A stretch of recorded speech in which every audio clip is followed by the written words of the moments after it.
Hello, আসসালামু আলাইকুম everyone. আজকে হচ্ছে কি শবে বরাত উপলক্ষে আমাদের বাসায় অনেকগুলো আইটেম রান্না করা হয়েছিল, যার মধ্যে ছিল আপনার বুটের হালুয়া, সুজির হালুয়া, পুডিং, তারপরে হচ্ছে আপনার পায়েস।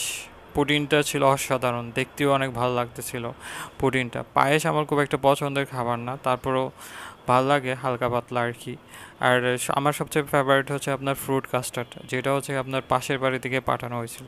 আর একটা ফেভারিট আইটেম ছিল হচ্ছে চিকেন রোল। চিকেন রোলের টেস্টও অসাধারণ ছিল। আর রাতে খাবার জন্য আপনার রান্না করা হয়েছিল চিকেন রোস্ট, আর হচ্ছে আপনার পোলাও, আলু দিয়ে গরু গোস্ত।